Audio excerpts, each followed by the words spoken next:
to another issue of Hops Geek News. We are a dynamic duo of podcasters that each week we get together and we talk about comic books, movies, TV shows, and we typically drink a delicious craft beer because it is 2022 and we can do these sorts of things because of the hipsters and elder millennials that we are. That said, I am Matt. My co-host, trusty friend in the force right here is Lauren. And today we have a really good episode for you. So we are going to talk about some news, some things that we have messed up on previously, some things that we are reading and watching. But more importantly, this is our Thor Love and Thunder pre-show. We are going to be joined by a couple of amazing people later on to talk about Mighty Jane Foster, Gorr the God Butcher, and Thor Love and Thunder to prepare you for this week's epic release. If you don't know how our show works, I just explained it to you. If you don't know where to find it, go ahead, go to hopsnews.beer. That is our website where you can find the links to all of our episodes. You can find the links to all of our articles that we write. Lauren does a lot of really great Disney articles and videos. I have started Matt's weekly pool list where I discuss something that maybe I'm reading that I want to suggest that you read as well. And as well, if you don't want to go to our website, go ahead, search Hops News on all of your podcasting platforms. You can also catch us Thursday nights at 8 p.m. Eastern live on Hops News, where we discuss straight up beer news, and Lauren puts together an amazing beer school typically. So all that aside, let's get rolling. Lauren, what are you drinking on this portion of the episode? I'm drinking a beer you sent me all the way from Texas. It is called Haze Wizard. It is a New England style IPA. And I mean, we start before we dive into Jane and Gorr, we wrap up a little bit of Doctor Strange. So why are you embarrassing me in front of the wizard? Or wizards? Dude, you're embarrassing me in front of the wizard. Yeah. So this is from Three Nations Brewing. From the boiling cauldron, Haze Wizard casts a spell over the abundant hops found in this New England IPA. Irresistible, this hazy concoction is no illusion. The intense and legendary aromatics create an enchanted brew with magic all its own. So it's from Carrollton, Texas. And I love when it's a good beer in a 12-ouncer. It's so underappreciated these days. You know, I actually cooked with that beer a couple weeks ago. I cooked up some brine from Hot Barons and I smoked a chicken. However, I of course tasted it before I went ahead and started just pouring the beer into the pot. And it is really good. You're absolutely correct. Most beers these days are 16 ounces, right? So finding a beer that is really good in a 12-ounce can, because not all the time are you wanting to drink a full 16 ounces. We're just not. And so that beer that's delicious, I picked that actually up in San Antonio when I was there, and I picked it up at a Total Wine, and it was really good. Yeah, no, it's a solid beer. And it says artwork by Joe Skills at Joe Skills, SKILZ 52. And it's some sweet artwork because the wizard is holding a little cane, or what would you call that? Staff. It's got a hop on the top of the staff. Kind of makes me think of Will from Stranger Things when he dressed up like a wizard. Ooh, that's right. You're a wizard, Harry. Which, by the time this releases, season 4 will be over. We will know. That is true. So season 4 is out in its entirety at this point. So I'm excited to see where it all leads to. I'm prepared for heartbreak. I really am. And that said, I am drinking a 12-ounce beer myself from a Hops News guest called Silver Branch Brewing Company. It is called Cloud 9. It is a Hefeweizen, which a traditional German Hefeweizen yeast gives our Hefeweizen complex flavors of banana and clove while finishing crisp and satisfying. Pour one today to help your own personal Cloud 9. So it is from Montgomery County, Maryland, is where they're at. And we were talking in the Hops News show about how I like bananas because we got on the subject of the Minions somehow. And I don't know that I smell. Actually, bananas and clove is, that's common in I do, Hefeweizen. actually. It smells, it's subtle. funny enough. It smells like a banana runt, where we talked about also earlier. That's exactly what this smells like. That's the thing that's kind of fun. It's like sometimes I feel like I'm definitely not the best at picking out the smells or the tastes. But when somebody tells you and then you can pick it out, it's like, oh, it all I kind get of it collects. now. Yeah. Right. Does. But it's like you feel like a poser, but like I need somebody to tell me what to taste or Well, sometimes you need somebody to point out those things. I mean, on the back end of this, I really taste a lot of banana, and banana is one of my favorite flavors. I, however, am not looking forward to seeing the Minions this weekend, so stay tuned next week where I talk about how I have to sit through the Minions. But you're braver than I am. The things you do for your children. Am I right? Well, my 5-year-old's never seen the inside of a movie theater again, or at least for 5 years after I took him to see Lightyear. So my kids actually sat through Lightyear and didn't move a muscle. It was pretty impressive. So my oldest, who, is now grown, when she was 2, I took her to see Cars. Cars was in the theater. That's like a 2-hour movie. She did not fucking move. Wow. Meanwhile, Logan could not stop moving or talking the entire movie of Lightyear, typically. The entirety. And we were in the recliner seats. He had his own recliner. He's on top of me. He's next to me. He's curled up with his best friend who we went with. Like, yeah, it was a nightmare. We were the only ones in the theater other than the one other group of 3 people who sat right next to us. So if my son annoyed you the whole time, theater, they would sit there right next to you, right? Yes, and you can move anywhere in this theater. They would sit. I've had that happen. There's a couple times where I've gone to a movie and it's like, wow, I've got this whole theater to myself. Because sometimes you're like, wow, I paid $10 for a matinee to rent out the whole theater essentially. And then that one person shows up and they literally sit in their assigned seat and it happens to be directly next to you. And it's like, when I chose this seat, there was nobody sitting remotely near me. Right. You can see the seats that are picked. Exactly. When you're picking seats, you can see. And now it's like, you're literally choosing the seat that's next to me. What is wrong with you, psychopath? Well, when she sat there, I leaned over to my friend Erica, who we were both there with our kids. And I said, I imagine this is how a dude feels when somebody parks right next to him at a urinal when there was multiple urinals. 100%. Without a doubt. It's actually funny you mention this, because when we were at Lightyear, there was this guy who came by himself and he sat like 3 seats. There was like us, a whole like 7 seats, and then there was somebody else in their family sitting there. But so this dude came by himself and he sat there like 3 seats away from us. But it was weird because anytime there was a funny moment, he would look to us and laugh like he was watching this movie with us. Aw, see, I almost kind of feel bad because I mean, the first movie came out in 1995. So maybe it's like this guy isn't married with kids. I'm assuming I'm giving him the benefit of the doubt. He could be a total creeper. Yeah. But he's probably like, I want to bond with other Buzz Lightyear fans. Like, dude, I am straight up. I'm cool if you went by yourself. I go to movies alone. I love going to movies alone. I've never done that. I should do that one day. It sounds lovely. It is my favorite thing on earth to do is go to a movie by myself, which I'm going to talk about what I just read or watched.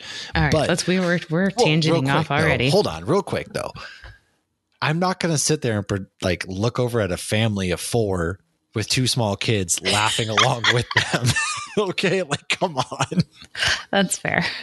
All right. Anyways, do you have anything that you or I have messed up on and that you happen to look into because I didn't? So I know last week we were a little off because I wasn't here, and then we had a bonus episode and whatnot. So the last time we actually talked together on a legit episode, we talked about Betty Ross. Where is Betty Ross? So I tried to look into this, but there's not much information. So in the comics, she is at one point read She-Hulk, and we may need to do a comic book origin on her before She-Hulk, like a little, whatever tidbit before we go into full She-Hulk. Oh, we're going to. Well, Universal only owns the standalone movie rights to Hulk, not TV or other movies where he isn't standalone. I found nothing in specifics as to Betty Ross. So this is why we haven't had another standalone Hulk, but we get Hulk and everything else. Interesting. So why we haven't seen her in the MCU movies since 2008 does not appear to be for contractual reasons that I know of. That being said, the Russo brothers have confirmed that Betty Ross was one of many unseen victims of Thanos' snap. And we did see her in What If. She was not voiced by Liv Tyler, but there are also rumors she will be in She-Hulk. Interesting. I've heard a couple other rumors, such as Jason Segel appearing as the Thing in She-Hulk. I've heard that Jason rumor. Segel? Yeah. Like the action star from the 90s? No, that's Jason Segel, you fool. And he's like a Russian plant or something. I'm talking about Jason Segel. who Oh, is that would be fun. Who was in my friend's movie a couple months ago. which I'm still waiting for him to come on. Anyways, I've actually there are people on my last deployment who are like, you know who to remind me of is this guy. That's exactly how you look. And so I've always had like an affinity for this guy. But Jason Segel and Jason Segel. How did I mix those Jason two? Segel. Sorry, I guess I messed up his name. Apparently he's rumored to be playing the Thing in the last couple of episodes of She-Hulk. So The Thing, like from Fantastic Four? No, like the Thing, like a monster, like the Marvel, the Thing. Ah. Oh, I'm thinking Thing. No, we're not talking about the Rock Thing from Fantastic Four. No, could you imagine him saying it's clobbering time? He's over here like I actually could picture him saying that.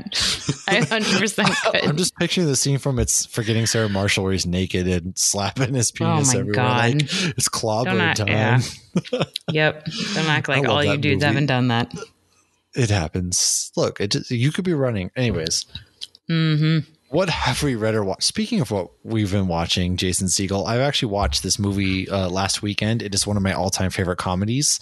So I have recently watched it. It's leaving Netflix tonight, actually.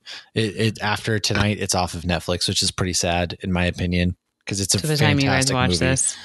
Yeah. So June 30th, it leaves Netflix. Surprise, it's already gone. Surprise, motherfucker. Speaking of going to the movies alone, last week I went and I saw The Black Phone, starring Ethan Hawke, which takes place in the 70s. And Ethan Hawke is the grabber. He is a person who kidnaps children to kill them. And let me tell you, good Lord, this movie was very good. This movie was very stressful. It has been a long time since a thriller movie like this has made me feel legit stressed out. Maybe it's because I'm a parent now, and that might be what it is. And there were certain aspects of the movie where I'm just like, I sat there, I texted Sean and I was like, bro, this movie has me so stressed out right now. Cause he also wants to see it. And we talk a lot of movies and things. And I was like, dude, this movie just has me so stressed out. He's like, wait, really? I was like, I don't know what it is. I'm sitting there and I am stressed, but it is fantastic. The children who act in this movie are so freaking good. The sister is probably the star of the show. If you've seen the trailers, she has dreams and things. Her brother's the one who gets kidnapped. Ethan Hawke is called the grabber.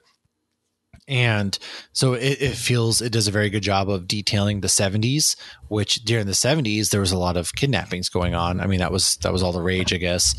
But it was much easier back then. Well, yeah, agreed. And so he's like, they don't really dive into his backstory too much, but he clearly has some issues and things like that. However, the climax of the movie and the ending was very satisfying. It was very good. And I thoroughly enjoyed this movie. I had been waiting for this film to come out. It was supposed to come out in January. It didn't. And now it finally came out, and I have the Regal Pass. So I pay $18 a month and I can see unlimited films. And so it was worth every penny that I would have spent on this movie. It was really good. I'd honestly probably give it about an 8.5 out of 10, personally speaking. Wow. Nice. Yeah. And does that pass include Marvel movies? It does. So I'm going to see Thor in IMAX. And so all I had to do was pay the upcharge. So the $18 a month covers the standard theater. But if you're going to go see it in 4DX, Screen X, or IMAX, you got to pay the upcharge. So I paid $5 for my ticket to go see Thor in IMAX. So the year Black Panther came out, we did it. But when I realized I couldn't see any of the Marvel movies opening day, no, this includes all movies. Like, it is super worth it. The only thing I'm not going to get is the Thor Mjolnir popcorn tin, because it's only AMC, and I'm very broken up about this. I can't do the popcorn tins. It gets out of control. No, if somebody can get me that damn popcorn tin, I will pay you, like, dead ass. I want that popcorn tin in the worst way. I can't describe to you. I have the last one I got was The Last Jedi, and so I want this popcorn tin. It's his hammer. I need this popcorn tin. The only one I have is Guardians 2. I need this. That was probably because I was pregnant and I needed the whole bucket of popcorn. Well, the cool thing is, anyways, it's you can see movies the day they open, anytime. There's no restrictions. You just got to pay the upcharge. And so that's what I do. And it's paid for itself because every other Friday I have off, I'm typically going to a movie, especially now in the summer where there's a lot of movies coming out right now. I still want to see Elvis. Haven't seen that yet, but I paid for myself to go see the Minions this weekend, so I don't have to pay money to see that trash. But yeah, so I've watched that. Only Murders in the Building has come out. So the first 2 episodes has dropped. Very good. It has done a really good job of capturing the heart and essence of the first season. There are a couple of things that I'm like, number one, Amy Schumer's in this season, and I hate Amy Schumer. She is awful.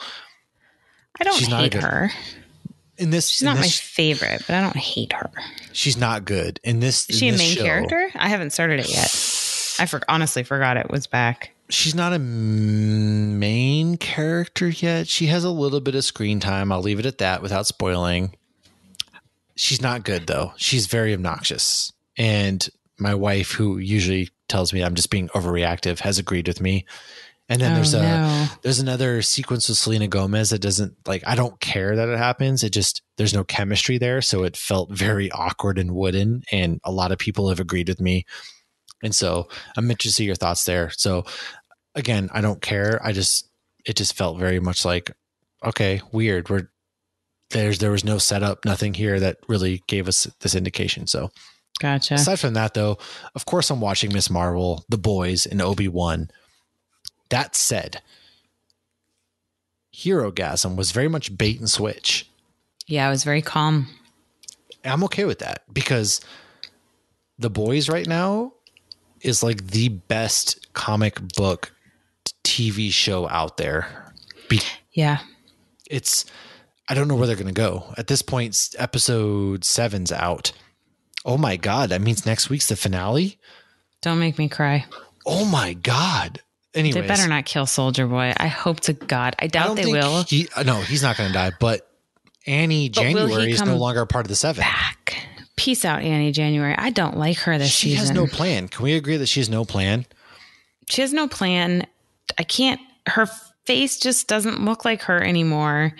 She's just not seeing the bigger picture and she's just too caught up. And granted, I get she lost Drummer Boy and that sucks and that's hard. And she thought she was so in control and she quickly learned she wasn't, but she's still trying to control. I feel like her thing is she's trying to control Huey, and Huey, yes. He was always the nice guy and he was okay that his girlfriend was stronger than him and he was okay with all that. But of course it started to wane on him, and that's a whole toxic masculinity. But honestly, in any relationship, whether you're the girl or the guy, you don't constantly want the other person rescuing you. And she's never been understanding. And yes, he did lie to her in season 1. And you got to get over that shit. But I used to really like her. I don't like her this season. I don't know what it is. I don't like her this season. She makes no sense. First and foremost, Homelander has taken full control and he's losing his mind, right?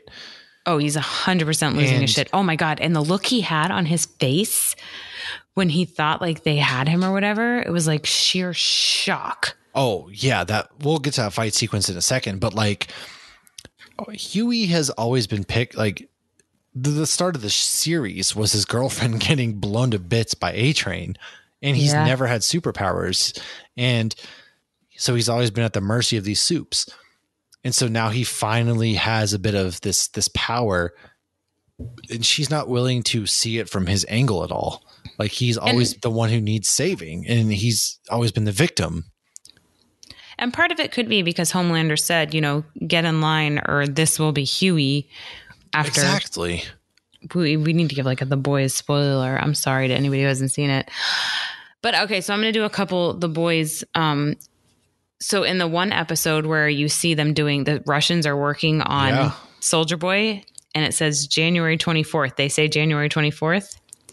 That's Dean Winchester's birthday. Oh my God. That's and then you see Soldier Boy stare at a poster of Bobby Singer, who's running for political office. Bobby Singer was his dad in Supernatural. Same actor, same name. But yeah, he's got depth since the last time we saw him.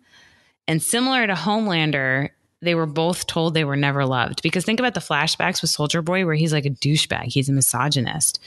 And now he's just like, he's been told, oh, I never loved you by the person he loved. And so is Homelander. So it's really interesting. It's true. It's funny that whenever Soldier Boy is mentioned to come back and Black Noir just like dips and Homelander has nobody either, but A-Train, I mean, at the end of this episode, A-Train was dead.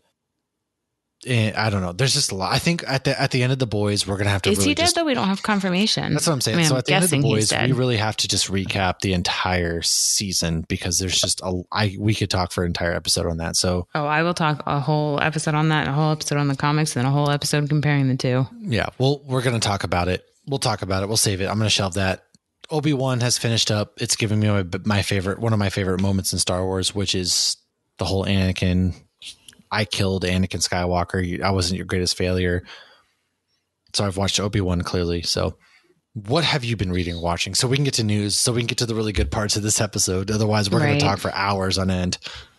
I got to say, this was the first Star Wars thing ever that I legit like had a tear run down my face. Oh, I'm so proud of you. I did start Brotherhood. I actually started Brotherhood while I was at J. Wakefield Brewing. My husband had a work thing and left me at the brewery. I'm even more proud. I got another book I'm going to send your way when I'm done with it. I'm only at the beginning, and it's very much so like a love story of Anakin and Padme. And I watched Umbrella Academy. What the actual fuck? I stopped after season 1. I haven't seen season 2 or started season 3. Season 2 is so much better than 1. And I will say season 3 is a lot of fun. And then when it ended, they're doing another one. I don't think it's been officially picked up, but it's been, they left it with a lot of questions. I just like literally was just like, what the fuck? So yeah, that's what I've been reading and watching. Interesting. All right.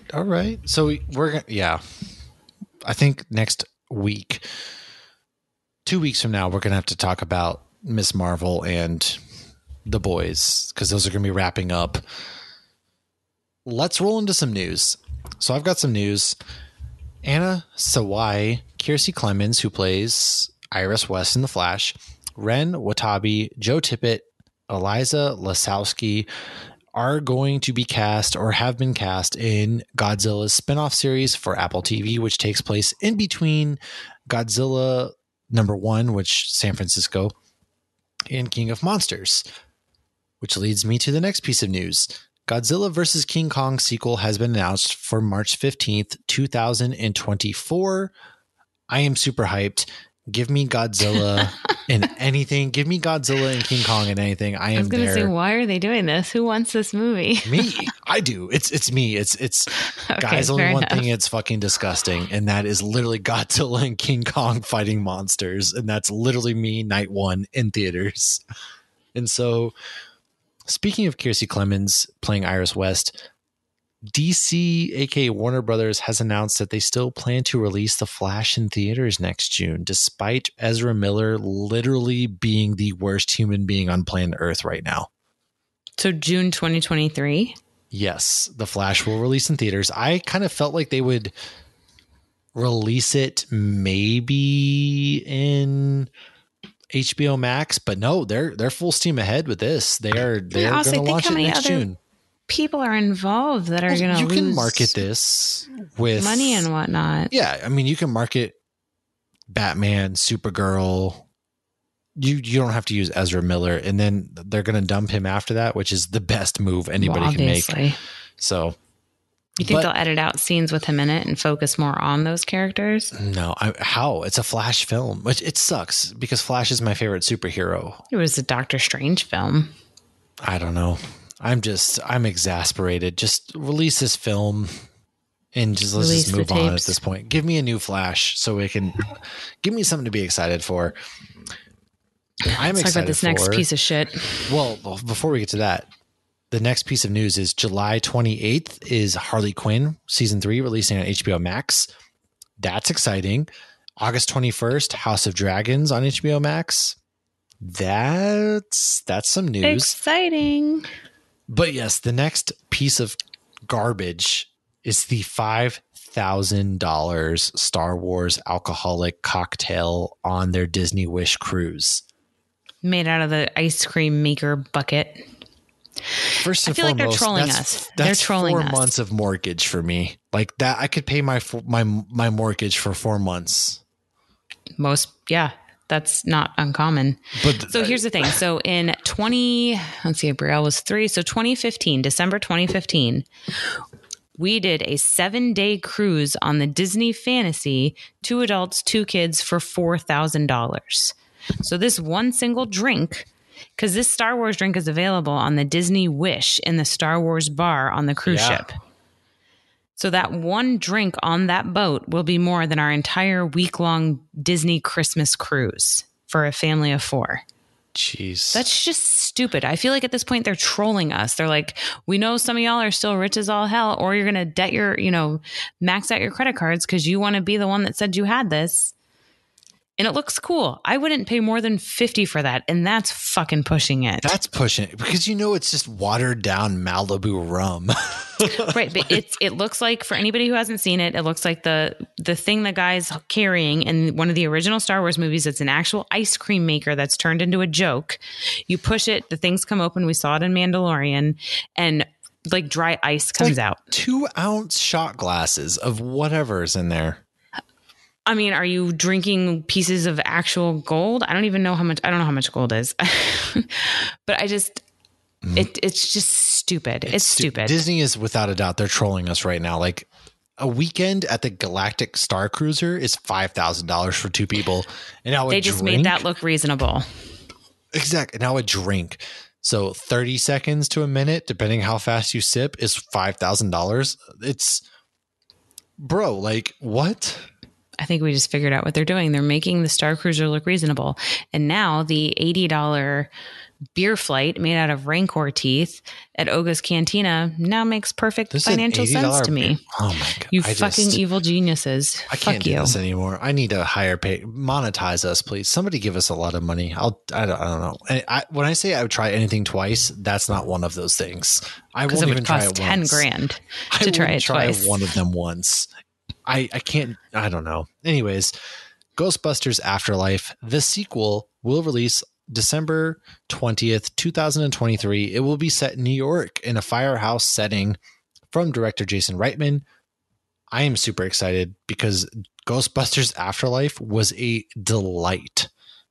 I wish someone had warned me to bring a box of tissues. Gosh, damn it, man. Right. It was amazing. It was so good. So I'm excited to see what they do with these new characters. Like more Paul Rudd in the Ghostbusters universe. Yes. First more Paul Rudd in every universe. Speaking of going back to the Disney Wish cruise, they released footage from some of their stuff. And one scene was Paul Rudd. Ant-Man. Yeah. I'm intentionally avoiding it all. Okay, their new restaurant is themed. I don't want to see it till I go on it. Okay, well, I won't talk about this then. Okay, I'll skip it. I won't talk about it. Anyways, The Art of Falcon and Winter Soldier has released.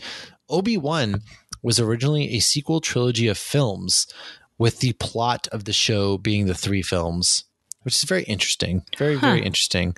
And Emma Roberts has been cast in Madam Web, which is probably secretly Morbius, Too Fast, Too Morbius. Taika Waititi has directed a Mandalorian Season 3 episode. The MCU is coming back. He directed past episodes too.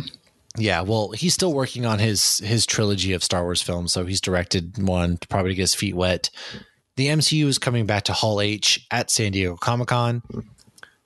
Moses Ingram and Natalie Portman will be starring in Lady in the Lake for Apple TV.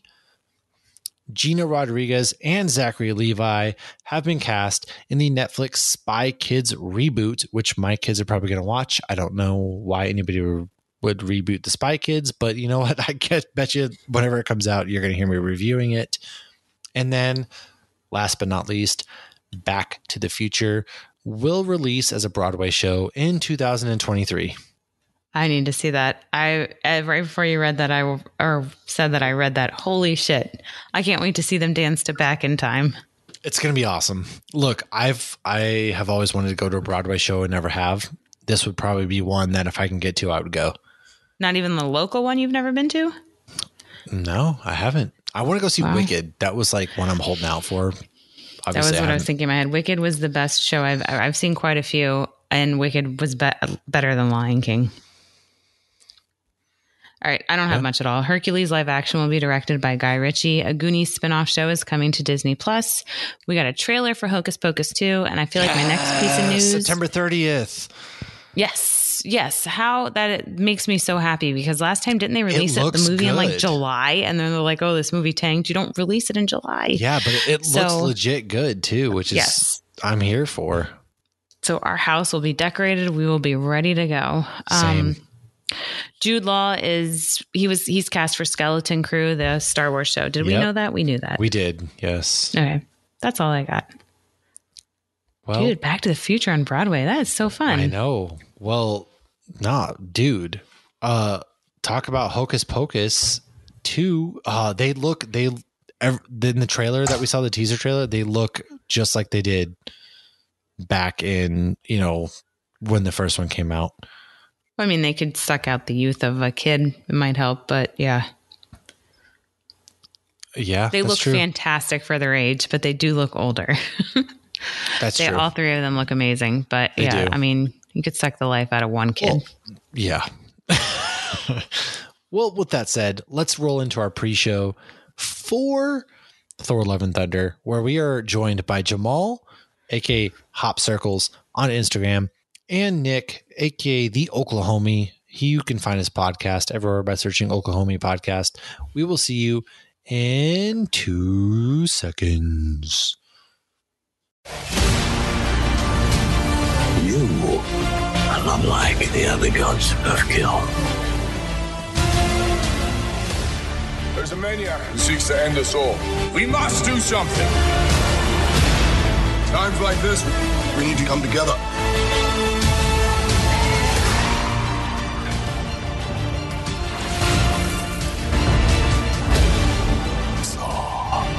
This is my vow. All gods will die.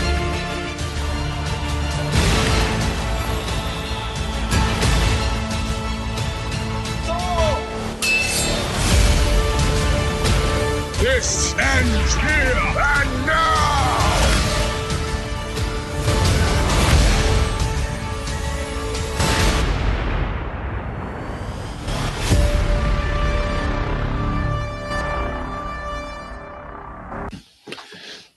Welcome back, everybody.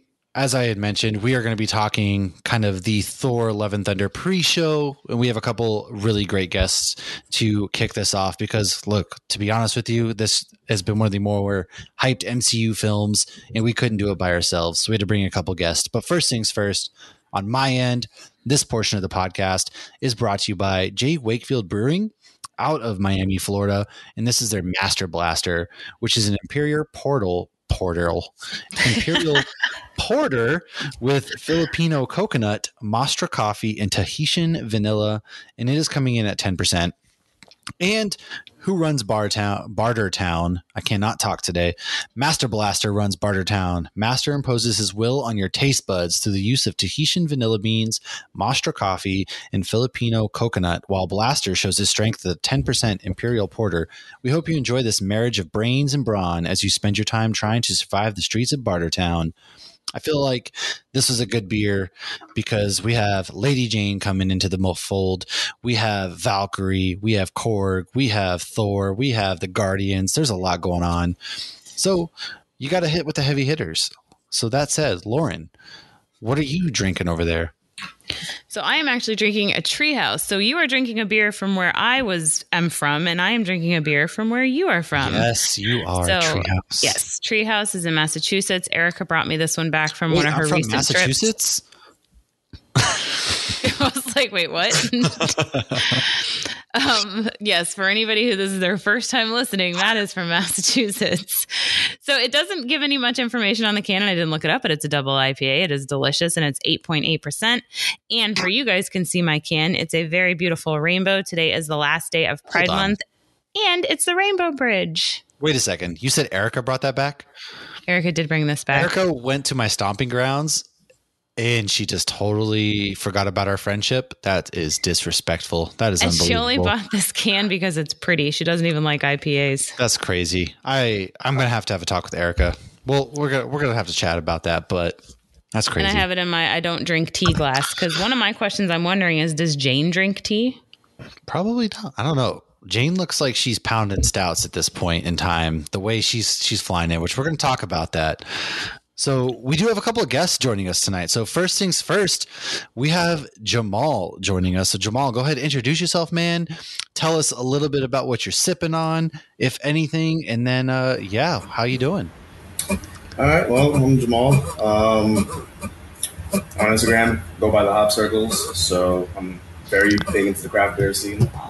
Right now, I am sipping a beer collab between a home brewer and a brewery called Vedena Brewery in California.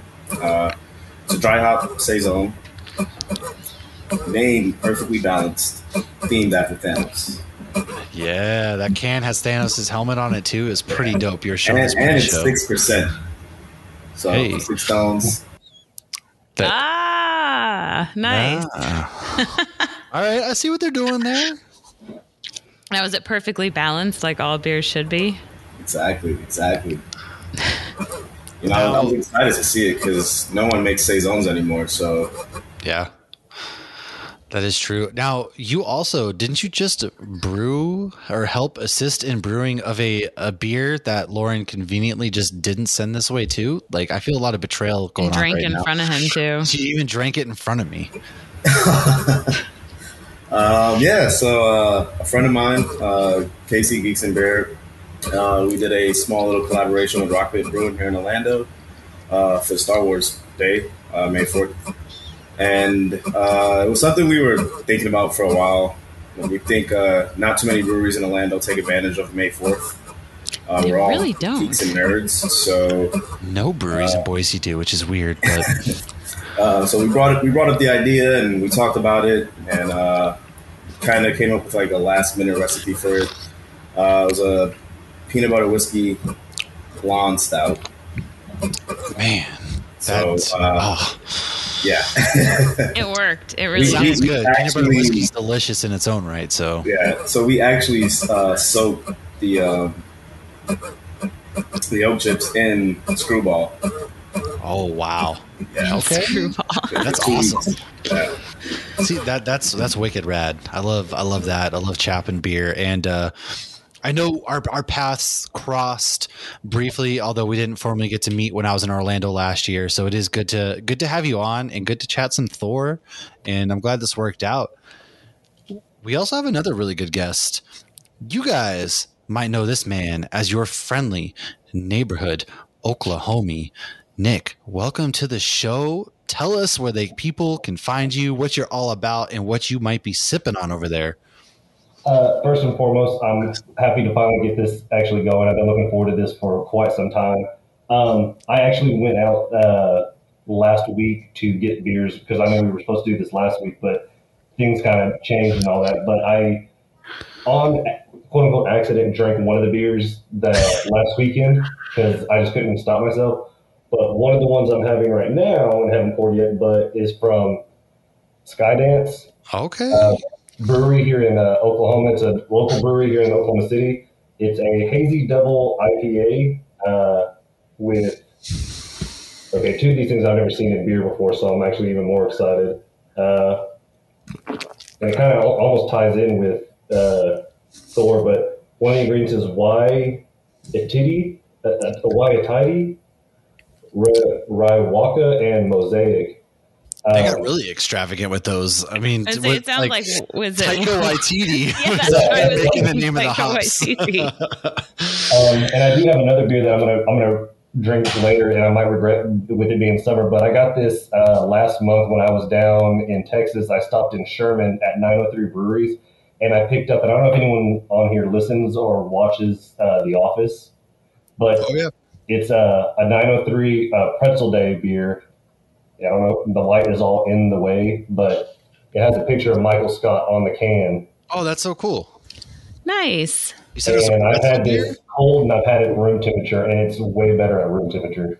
So more flavorful at room temperature, I'm guessing. And also for what I'll be drinking out of is my Prairie Ale Mandalorian glass, which is another brewery here in Oklahoma City. Oh yeah, Prairie's very well known. Yeah. Oh yeah. That is They make that's a lot of sours.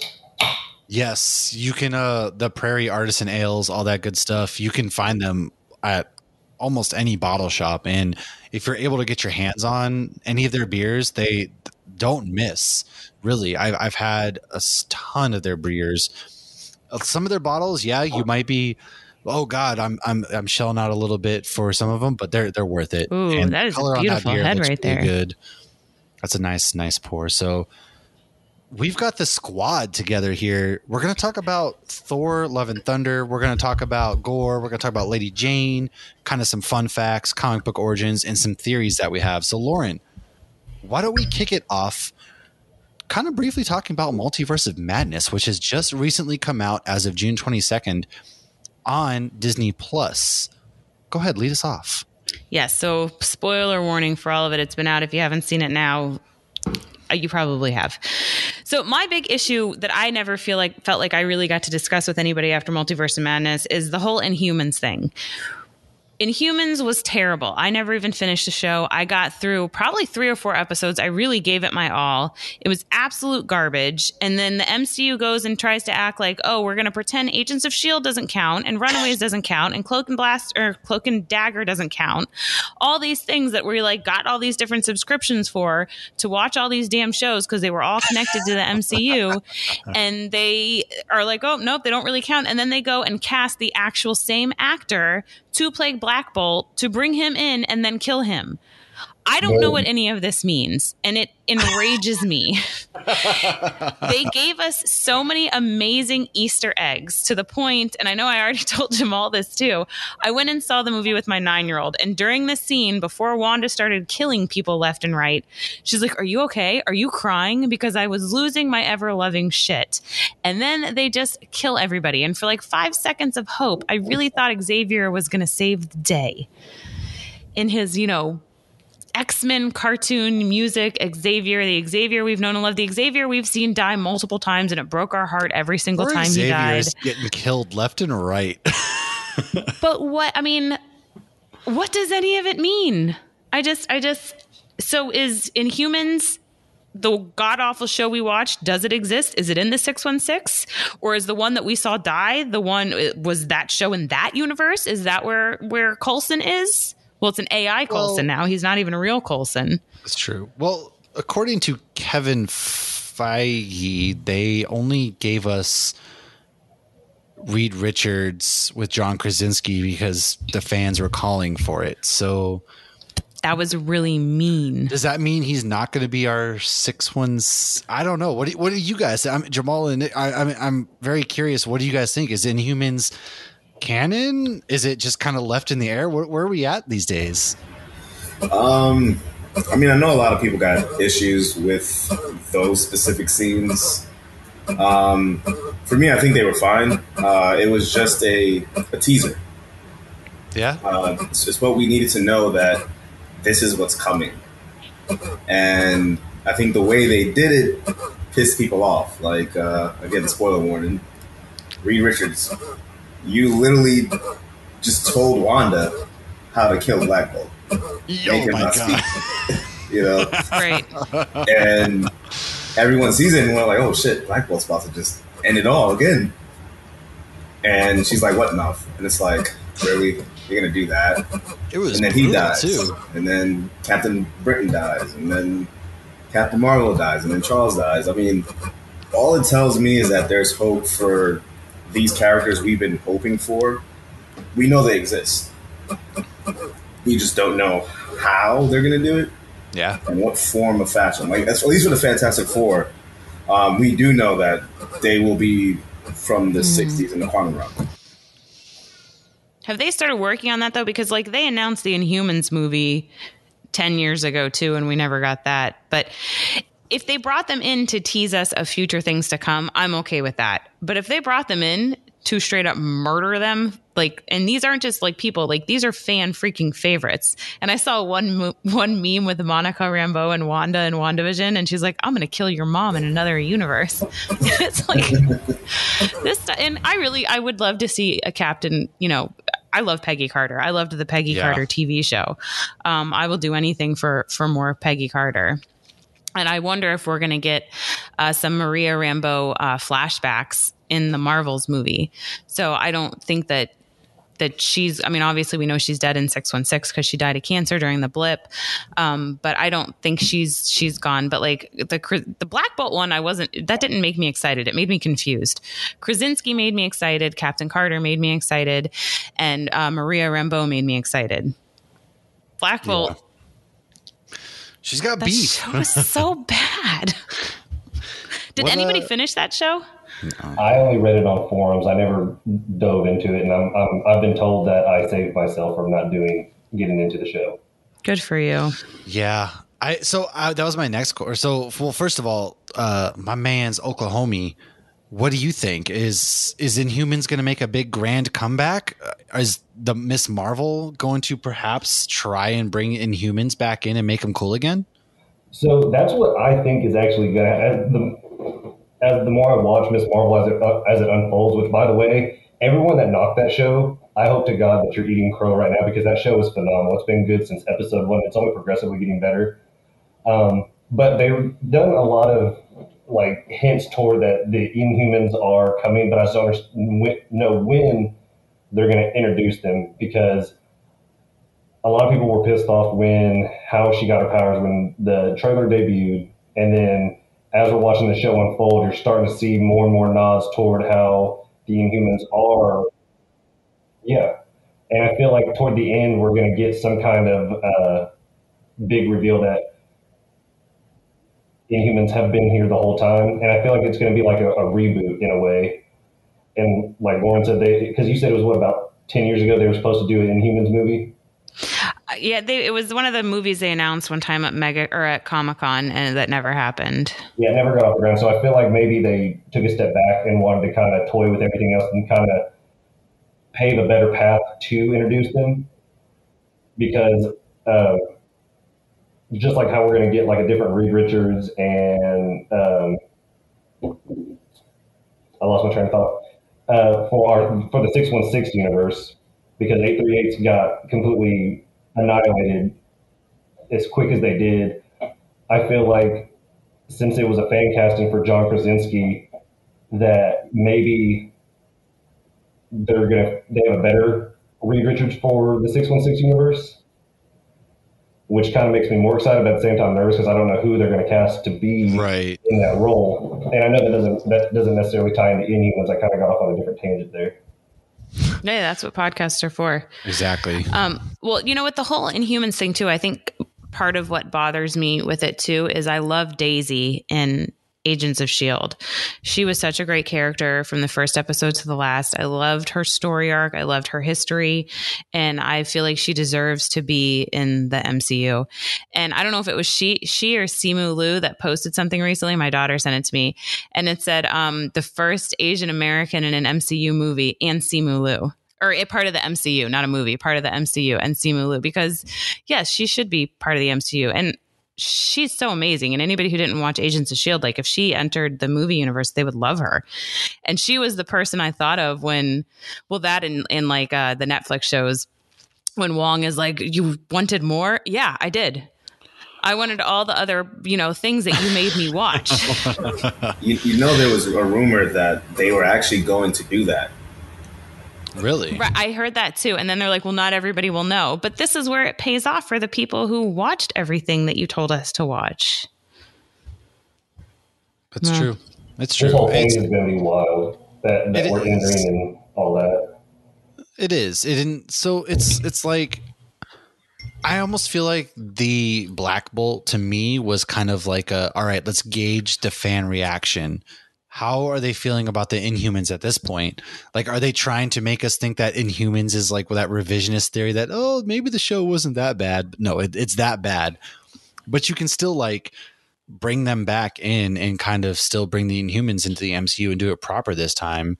And so I wonder if that was almost them, like you said, with Reed Richards and crew and Maria and Peggy Carter kind of being like, all right, let's see the reactions. Do people want more of this? This is kind of their first introduction to the X-Men into the MCU as well with Charles Xavier.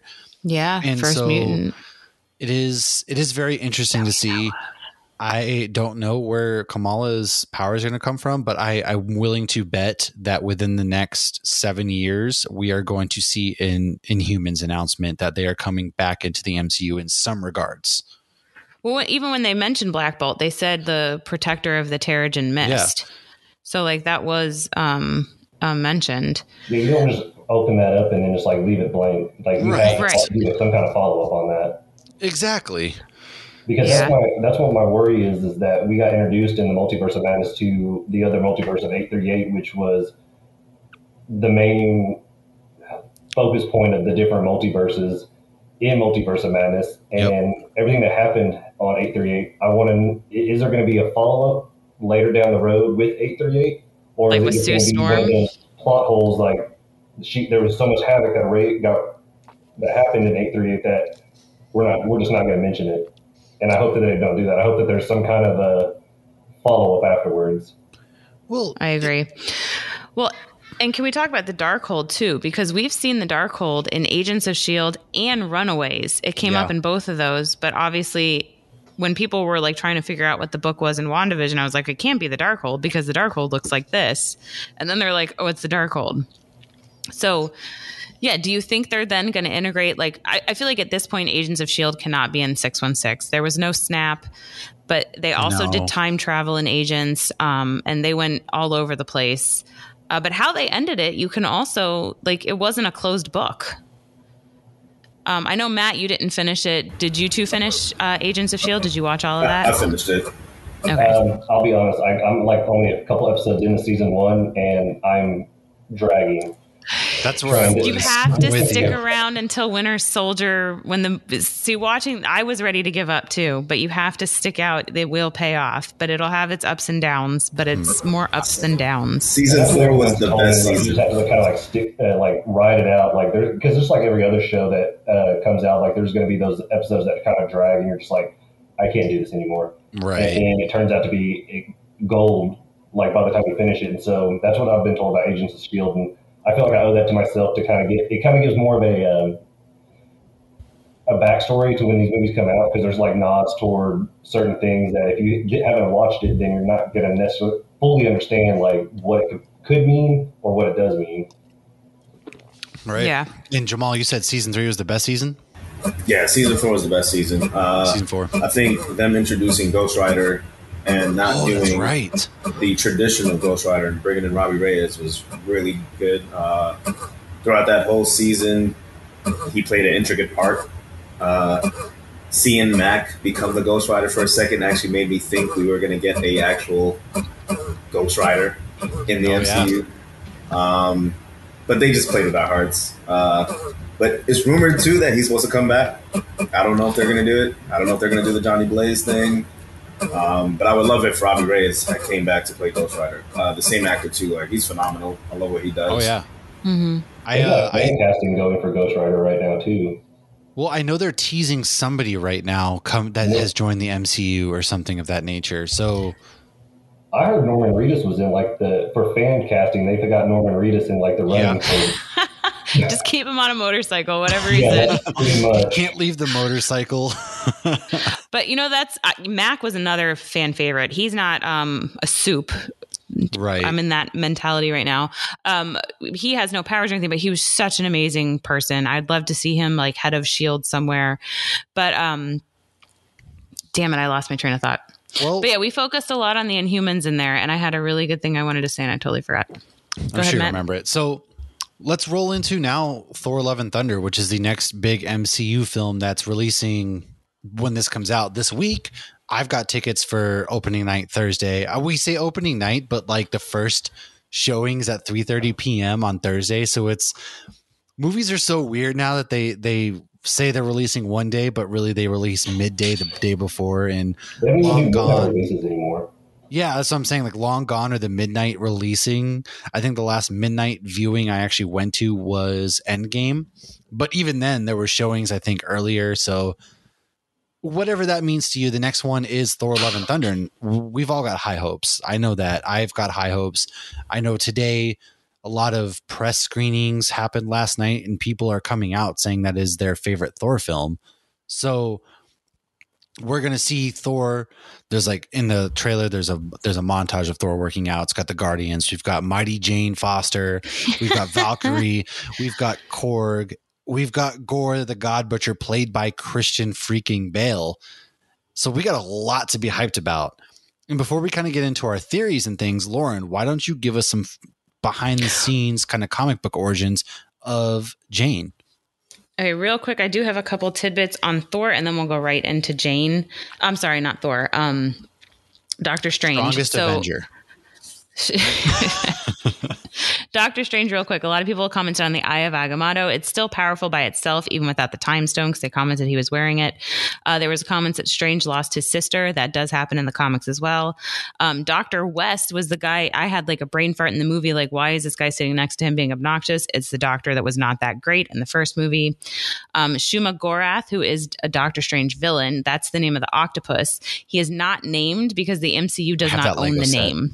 So the Heroic Signature owns it, who I don't remember who that is. They own some toy or something. Bruce Campbell hitting himself at the very end that we all waited to the end for. That is actually a nod to Evil Dead 2, where he lost control of his hand.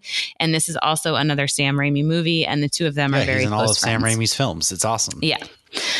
The Third Eye and Charlize Theron. So Clea is the niece of Dormammu in the comics. She's an alien and has been the Sorcerer Supreme before, and she's been married to Doctor Strange before. So I think that'll be a lot of fun seeing the two of them together. And Strange does have a third eye in the comics as well. So now on to Mighty Jane. In the comics too. Yeah, they do. They do. So I'm interested to see if that, now we've kind of closed the book on Christine's story. Are we going to see some of that potentially in the next going forward? Well, that kind of scares me if that's what they're going to go into, because if they go comic accurate wise, that means that Stephen Strange will have he has a deadline at some point, because when he dies, she takes over the mantle of his name and becomes the Sorceress Supreme and all that. So we'll see if that's what they're going to go with, which I wouldn't be against, but again, at the same time, we only got kind of a short scene with Clea, so I need to see Charlize Theron act as Clea before I fully commit into her staying.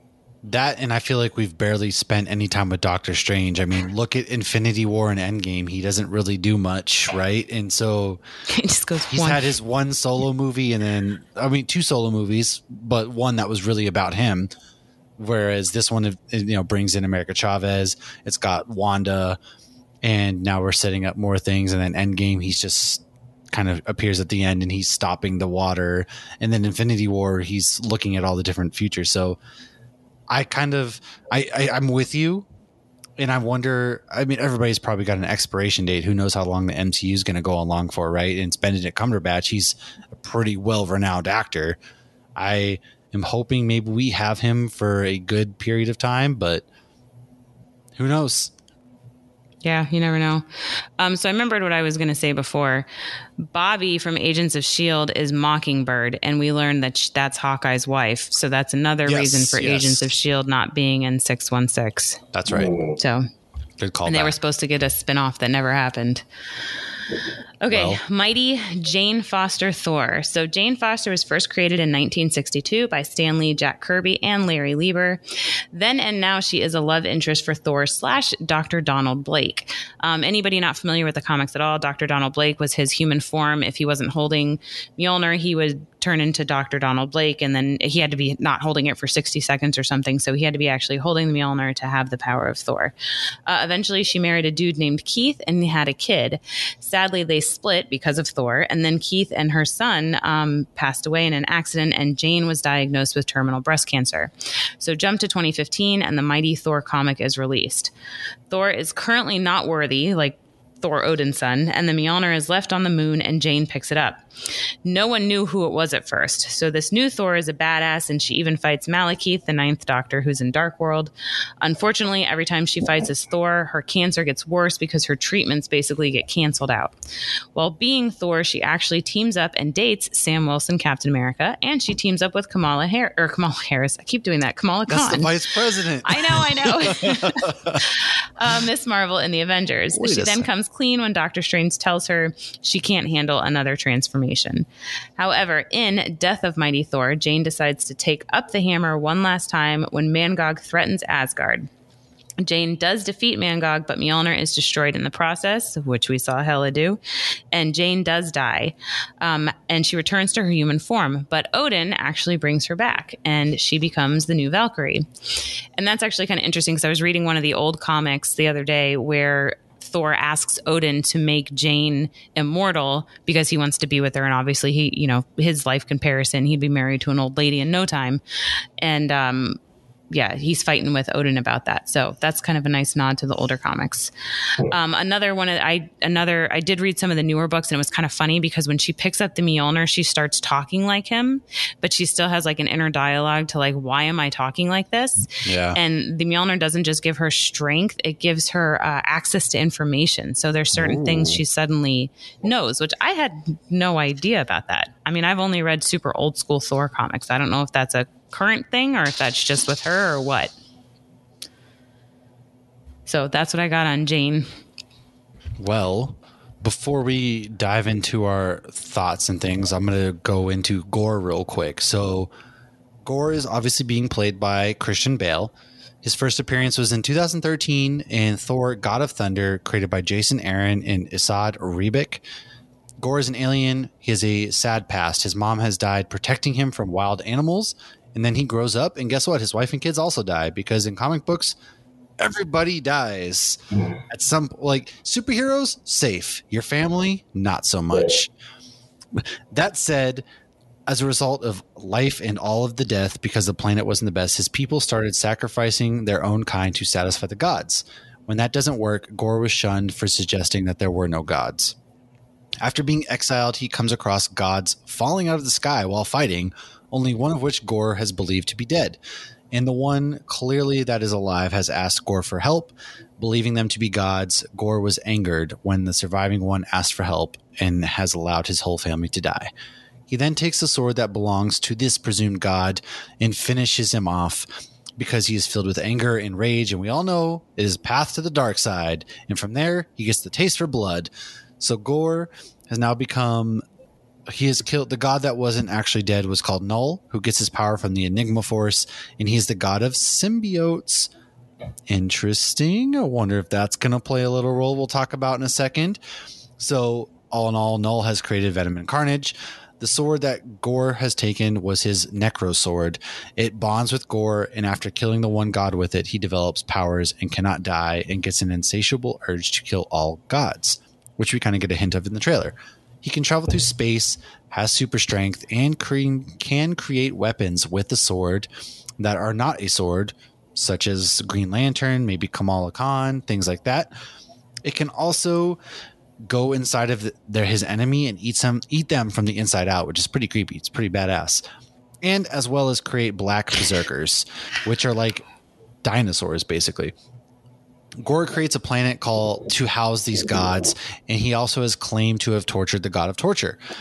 Gorr is known as the Thor villain, and at one point he almost kills all three Thors at once. He hates gods so much that he once made a god bomb, and he went back in time and killed an infant deity and kept the heart as a trophy. This guy is kind of badass. In case you didn't know, this guy is kind of savage.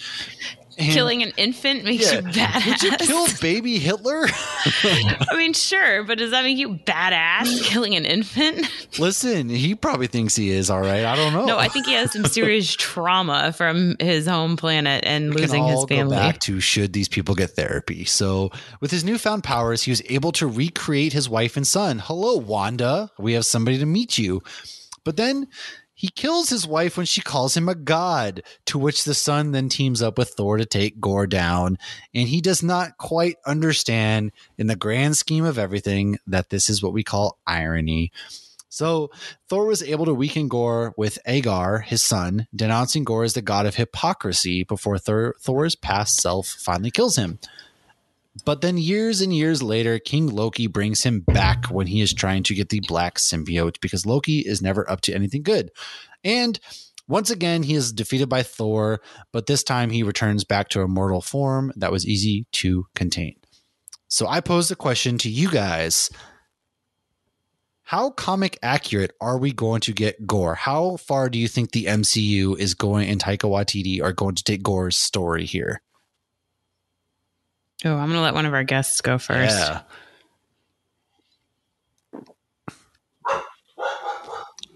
How comic accurate do you think Taika Waititi is going to take Thor? How far are they willing to take Gorr, the God Butcher, and there were Thor Love and Thunder? some scenes in the trailer that were straight out of the comics. I don't know. It's a hard question in the MCU. In the DC universe, you're like, oh yeah, definitely, it'll be Hush, or it'll be this, or it'll be that. Marvel hasn't really been sticking to origins from the comics lately, so it's really hard to tell. The route that I think they're going, she's probably going to end up replacing Thor as Thor, but as we know in the comic books, she doesn't last as Lady Thor for long. Right. She can use her powers so much. I think they're probably going to get rid of that if she indeed is sick and then takes on the power of Thor. But I don't know. It just really depends on how they start piecing everything together in the movie. Like, we expect Thor to be with the Guardians, and I kind of expect him to be with the Guardians moving forward in the MCU. Like, there's no more Thor, God of Thunder. Like, no more Asgard for him. He's with the Guardians of the Galaxy. That's right. I have a feeling the Guardians are only going to be in like the first 10 minutes or something. That's what I'm thinking as well. I think we'll see them, then we'll get the montage, and then I think that one scene where he's incredibly good looking again is our goodbye. But do you think they're going to have... What'd you say? He's incredibly good looking through the whole thing. I mean, yes, it doesn't matter how Thor looks. He's incredibly good looking. I feel like Star-Lord won't be able to contain himself, and he'll like, all right, guys, we're out of here. Once the whole montage of Thor working out again, and he comes back jacked, ripped, you know, the Thor that we all know, because Chris Hemsworth is a beautiful man. But I took a HIT class the other day, and we had to do the ropes, and I'm just thinking about Thor and strongest Avenger hat that he's wearing. Do you think they'll have Jane be sick? You think they'll take that, or you think it'll be some? I think she got blipped, and she did. It was confirmed in Endgame. She comes up on the list of people that were. Oh, she does. Okay. In Endgame, yes. She's like, it's been. Okay. She did. So in Endgame, in the beginning, if you're looking, there is they're going through like the people who are missing and everything like that, and Jane Foster appears. So that leads into when she's like, what has it been, 3 years? And Thor's like, actually 8 years, blah, blah, blah, because she was gone for that 5 years. So that to her, it's 3 years. To Thor, it's 8 years, 5 months. Right. And that makes his depression make more sense too. Yes. So I'm hoping that they actually are pretty close to comic accurate, because there was rumors that they are going to follow the whole Jane cancer like storyline, but then now that might alter with the fact that when she was blipped, so it might be like a substitute for having cancer and all that. But we all know what scene, if we're talking comic accurate, there is the scene where it's Korg and Thor standing on whatever planet, and there's a dead god, and you hear him say like, "I knew that god," and so it started circulating around that it's strictly out of the comic. And as soon as I saw that, I downloaded not that long ago Marvel Unlimited. Yeah. To easily read comics instead of having to search for them and stuff like that. I can just read it on my phone and save my money to go buy the rare actual physical copies. But I read God of Thunder issues 1 through 11, which all pertain mainly to Gorr, just so I can kind of refresh a little bit of what I could potentially expect in this movie, to see what's missing and what is actually out of the comic. And I'm hoping And I know that a lot of people that I've talked to around here that they kind of mock the fact that I believe that Noel will make some kind of reference in this movie, which I'm really hoping for. But honestly, what was it? The appearance of Gorr from comic to silver, the big screen is completely different. But Christian Bale looks phenomenal as the live adaptation of Gorr, and everyone has said that how he portrays it is extremely phenomenal. But like Jamal said, that he thinks that you think that Jane will take over at the mantle for Thor. Yeah. Yeah, I think that's what he said. That Well, there's a rumor that, and I don't know if we're going into rumors just yet or like theories of what's going to happen, but yeah, hit us with them.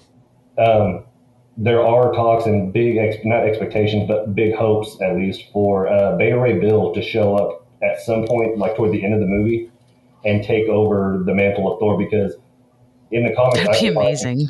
If I remember correctly, Beta Ray Bill is like a brother to Thor, and they hated each other for a little bit, but he ends up taking over Jonathan after Thor dies. Is he going to steal Stormbreaker because it's his? Yeah, because Stormbreaker was originally made for Beta Ray Bill, correct? That's what I believe I've heard. Yeah, I haven't read the comics. I have to brush back up, but I'm pretty sure that Stormbreaker is a Beta his first Ray Bill. appearance. Yeah, was with Beta Ray Bill. And the Beta Ray Bill story, I would love that origin story too, because it's such a sweet story. Well, we already got teased with Beta Ray Bill in Thor Ragnarok when when Thor goes to the palace for I can't remember Jeff Goldblum's character in Ragnarok. It's not Dr. Ian He's Malcolm. the Grand Master. The Grandmaster. His palace. If you look on the palace as they zoom in onto, you see like the statues of his fighters, and Beta Ray Bill's face is on the building, along with Hulk and like the other fighters.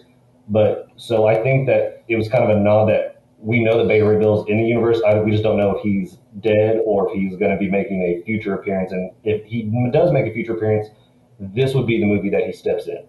And Valkyrie should know him then. Exactly.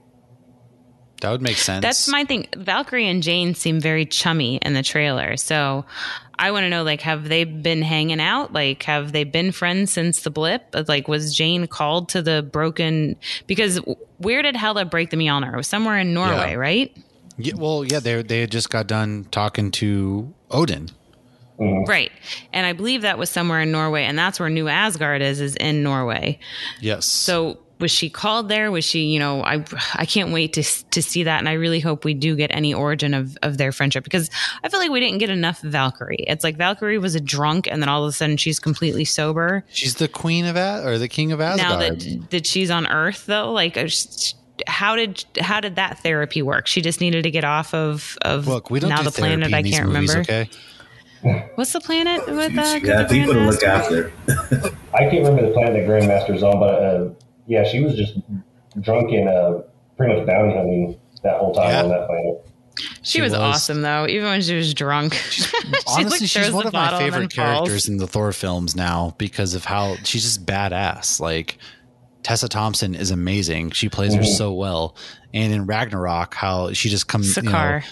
Yes, it's Sakaar. That's right. And so she's a drunk there, and then all of this, she has a friendship with Hulk of all people. It's so crazy. Like, I don't know. So, what are your guys' theories? What do you kind of? I know I don't like to get my hopes up, but we all have expectations, right? Like what we think is going to happen in these films. What do you guys think is going to happen? What are your kind of theories? What are things like that? So, if we're going to go, we'll just go straight to morbid. Apparently, there's already speculation that Valkyrie will die at the hands of Gorr. Oh wow! That's one I hadn't heard Thor? yet. That is one I have not heard not by yet. Thor, by Gorr. Oh, Gorr. Yeah. I was like, damn, that took a turn. Well, because they focused really hard on this during the trailer. And granted, you can't base everything off the trailer, but they did focus a lot on Valkyrie fighting Gorr in the Shadow Realm. But if no one understood why it was in black and white, it's because they're in Gorr's Shadow Realm, and so they focused on her fighting Gorr, and she's not up to par with Gorr's powers. But being a Valkyrie, that in her blood, she's not going to go down. She's not going to just sit down and just let whatever happen. She's going to give it her all.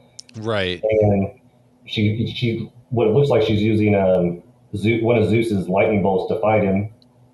Not entirely sure if that's what the lightning bolt is, but there is speculation that she'll die at the hands of Gorr before the end of the movie. And that's sad to think about, but damn, because it feels like somebody big's going to die. So interesting. I know everybody is speculating that Chris Hemsworth is done with Thor after this, but you think it's Valkyrie. Interesting. Well, before we get to our thoughts, Jamal, what are you kind of thinking? This is probably one movie that Marvel's doing that I really have no idea. Like, literally have no idea what direction they can go in. It's just one of those. It seems like a one-off thing. Yeah. Like, what they do won't have a major impact. Like, it'll still have an impact moving down, but I don't know, man. Like, it's most movies I can be like, all right, they're gonna do this, they're gonna do this, we're gonna see this character. I think most of what's here can say like, we want to see Beta Ray Bill. I really thought when they casted Christian Bale, like that's who he was going to play. That's what I thought too. Oh, I can see that. It is very interesting. I don't know. It's really tough. I mean, we've gone now. This is our fourth Thor solo film, which is more than any other MCU character, and so it's very. Is there a clock ticking before we get Beta Ray Bill? Because it's almost like they've teased it in some regards, and it's almost we're waiting for that other shoe to drop. And I wonder if this is the film. Will Taika do it? Who knows? Taika has just been a phenomenal director. He's been a phenomenal addition to the whole Thor thing. Like, he's absolutely killed it. He makes it's fun. It's also serious. And I feel like he's done pretty accurate with what he's able to do with Thor. And I just love the fact that he includes himself into the movie while he's still directing it. Oh yeah, fully agree. But I know a lot of people were questioning why this movie was coming out, because I've heard people say, well, this has nothing to do with the whole multiverse scheme that they are entering with Phase 4 and all that. Well, if you haven't read the comics, when Gorr makes the God Bomb is to destroy every god on every timeline. So I feel like there's going to be multiversial, I think that's correct, travel through the movie, and it's going to play into the whole of Phase 4. And because I read somewhere that this will pretty much close out Phase 4 in the MCU, and then Phase 5 will jumpstart before the end of the year. See, it's interesting you say that, because I have heard that this movie sets up the overarching what's going. Like, this movie has very big ramifications for the MCU, is what I have heard personally. Now, I don't know what that means. Like you said, like, right. I know everybody's expecting at this point, are we going to the multiverse? Are we going to the multiverse? I'm okay if they don't, just because to me, it doesn't really make sense that Thor is in the multiverse in this particular film. I mean, we know there's other Thors. We saw Thor Frog. And so I am very curious to see what does that mean, because people are speculating that Chris Hemsworth, this is his last outing as Thor, but then Chris Hemsworth has also said that he'll play Thor until they tell him he can't no longer. Because, I mean, why wouldn't you hitch your ride to the MCU and just continue to do this if you're good at it? Number one. Number two is the MCU is just paying the bills. Why wouldn't you? Well, he also likes working out. He has like a working out app, and like a lot of these people, like Hugh Jackman's, like it's a lot of work to maintain that Wolverine physique. Whereas I think Chris Hemsworth is going to do that anyways. He's a real life Australian god. Look at the man. I've looked at the man. I know. I have too. And we're getting more of them in this one. We are. But no, Nick, that was interesting. You mentioned a couple things. Like, one, Wanda destroyed all the Darkholds and all the multiverses. Yep. And that also made me think about, did she destroy the Darkhold in Runaways? Did she destroy the Darkhold in Agents of S.H.I.E.L.D.? So how far of this are they really going to pull all this covering multiple multiverses in this movie? Because they got to keep track of it. I mean, they did time travel and that made me nervous. And now we're doing multiverses. Yeah, I think everyone was nervous in Endgame when they did the whole time travel. Like, nobody was really on board with it, but it played out. There are some things that I want them to still follow up on, and that's a whole talk for another time. Like Captain America? Yeah, that's mainly where I'm nodding toward. But like Matt said, how you're not necessarily, they don't have to cover the whole multiverse in Thor, and I don't think they will, but I think that they will mention it, and that's like that. We won't see other variants of Thor or like Lady Jane, Valkyrie, et cetera, but there will be mention of the multiverse, and with the whole God Bomb that could potentially disrupt the whole timeline. Yeah, which that's true. We've already seen a lot of touching of the timeline from Loki, Doctor Strange, WandaVision, and so on and so forth. So I feel like they can mention it and the movie will still be exactly where it needs to be. Yeah, that's true. Yeah. Lauren, what are your theories? What are your thoughts? I have no theories. I have only questions. I will say, if they do the Jane cancer storyline, my one theory that I'm hitching my wagon to is that this is the final film that we will see Jane in. You know, I'm just glad she's back because me too. She was almost like dismissed as a character. Yeah. And I would, do you think we'll get Darcy? We have to have at least a mention. Meow meow. I was hoping someone would bring her up because I want Kat Dennings more and more in the MCU. Ever since she was in WandaVision, I want more. Oh, they have to bring her back after her and Jimmy Woo need their own spinoff. That's what I'm saying. She has to come back in some regard after WandaVision. They need to work for damage control and talk the people off a cliff. Like, stop being mean. That's one version of the story. We need more Jimmy Woo and Darcy. It's true. So, talking about the different multiverses too, there was one version of Jane as Thor where she was a variant and Loki was a variant, and our Loki and our Thor ended up somewhere where they weren't supposed to and ran into their female equivalents, variants, whatever you want to call it. So who knows? I don't know. But yeah, last time we saw Jane was End of Dark World and they were making out. And then there was a brief mention of her dumping him in Ragnarok when that girl took the picture. And then he mentioned her in Endgame and looked very sad and talked about how smart she was. And yeah, we need more of her. It's going to be closure. I feel like this movie's going to be, they've marketed it like it's going to be a very upbeat, great film, but I feel like it's going to hit very emotionally. It's going to have a lot of ups and downs. Yeah. Well, do you guys have any final thoughts as far as Thor Love and Thunder goes? I think that did anyone else read the comics of the God of Thunder 1 through 11 that pertains slightly to this movie? I have okay. Just to brush up for this film. Okay, and that's what I did too. So you noticed that there were 3 Thors, correct? Yes. Okay, so there's another rumor going around that Chris Hemsworth's Thor will take on his final, and I feel like I referenced like Cell from Dragon Ball Z. He's taking on his final form. Oh man, yes. I'm glad he'll become Thor. He'll become the All-Father. Oh, interesting. That would be interesting to see. I don't know where they would go with it, but he would potentially become Odin in a sense. I mean, that makes sense. It would make sense. That's natural progression for his character at this point. And then he's allowed to age because, he may be immortal, but he definitely aged since the first Thor movie. Yeah, it's true. So, Nick, why don't you go ahead as we wrap up here, let everybody know where they can find you, promote your podcast, and tell all the good, fine folks the good word of the Oklahomie.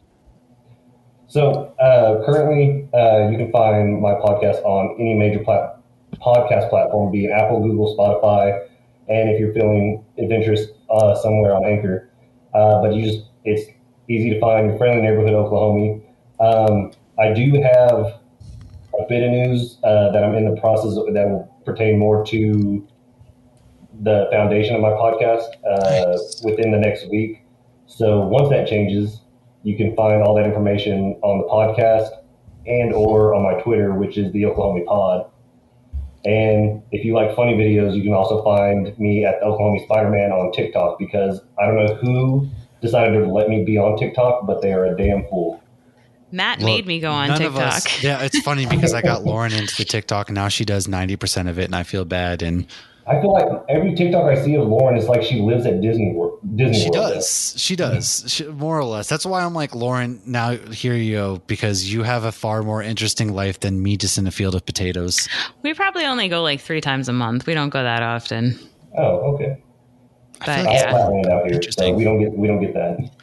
Yeah, I'm in Idaho, so I mean, talk to me in August, but Well, that's why I almost missed Jamal's beer because they released it on May the 4th, and I was at Galaxy's Edge all damn day. That is true. We did have a So talk by the about time that. I was passing by because Rockpit's on my way home from Disney, I've stopped at Rockpit before to pick up beer on the way home from Disney, and Rockpit was closed by the time I left at Galaxy's Edge. It's true. There was a whole lightsaber thing going on when we were leaving. We couldn't leave. That's so awesome. I can't wait to do mine. So, Jamal, that said, my man, number one, I hope next time I'm in Florida, we can properly share a beer together. Number two, Beer share. Well, yeah, like I said, we brushed shoulders, but we didn't know it at the time. And so He hosted a bottle share at Rockpit on Sunday that I couldn't go to because we just gotten back from Miami. So I did not have a bottle share. Someone moved out here and wanted to get Orlando people together. And I just happened to be the guy in Orlando that is known for bringing people together. So I was going to say, you're the one that told me about it. I thought it was your bottle share. You're the guy in Orlando. That's no small feat, man. That's no small feat. That's it. I definitely want to plan another one soon. Probably try to not be as big as the Ivanhoe one. That one we had like 40 plus people. Wow. That was the weekend you were here, Matt. Yeah. That was insane. That's right. There were a lot of people. That's probably why we got so overwhelmed. But let everybody know where they can find you then, and promote yourself. This is your platform. I mean, it's just Instagram for me. At the Hop Circles. We'll be on Twitch soon. For gaming. Nerdy shit, home brewing. Hell yeah! But yeah, just now it's just Instagram. That's the only social media that I really use. Absolutely. Especially when it comes to like promoting stuff. Not accepting beer trades right now. I understand that. I understand that completely. You. Do not blame you. But this wasn't even his only collab with Rockpit. He's done more than one collab with Rockpit. Yeah. Humble. So you guys, sincerely, I appreciate you guys coming on and joining us for our pre-show for Thor Love and Thunder. The movie comes out this week, so I can't wait to kind of talk with you guys and be like, hey, guess what? We were so wrong. And that's the joy of it, to be like, probably we weren't even close. Or maybe it's like, hey, guess what? We predicted it. You can go listen to it here or check us out here. I did predict what's her face's story in Obi-Wan. I do have one theory, and I'm going to see if this pans out. Reva story in Obi-Wan. I think a lot of us did. So Zeus is in the trailer, and Nick made the good comment. The trailers, even MCU ones, they intentionally throw us off sometimes. But is Gorr going after Zeus, or is maybe Thor recruiting Zeus because Gorr goes after gods and Zeus is a god? I don't think that Gorr would collaborate to recruit anybody. I think he's that. No, Thor. Oh, Thor. Yeah. Yes. He might be. He will, because that scene where they're at, and I can't remember what the place is even called, and I just got done reading the comics. But that place is where gods go to meet, and that's like where like the sacred librarian is. It's not Olympus. No, it's not Olympus. It's like I can't remember what it's called, but like you saw in the trailer, you even see two celestials. Yeah, that's right. I did not. Yeah. Up there, and so that tells. I mean, that's connecting. So, and that's it connects to Eternals, but you're also probably going to see like potential gods from Moon Knight, or you're going to see gods from I don't know where else. I opened a can of worms. Damn. I'm super excited now. And for anybody who doesn't want to hear any spoilers for the new Guardians of the Galaxy ride in Orlando, cover your ears. 3, 2, 1. There's a Celestial in the ride. What? Before this ends, I just want everyone to keep this in the back of their head. Will Tom Hiddleston make an appearance in Thor Love and Thunder? They have to meet back up. They have to. You can't end Thor's story without them meeting back up in some regard, especially with how Loki has come back around, and that's his 2012 self. I don't know. I wouldn't put my money on it.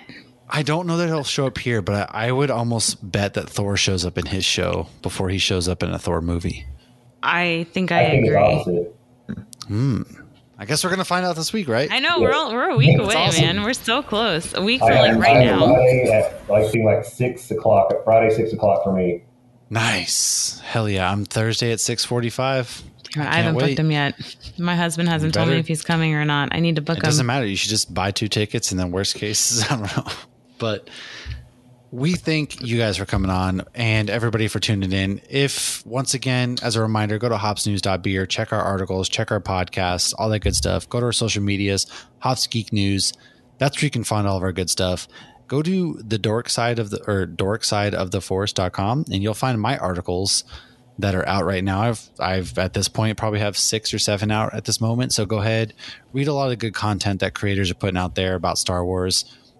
And until next time, everybody, cheers. This has been a Hops News production. You can find Hops News on all your favorite podcasts and social media platforms at Hops News. Cheers.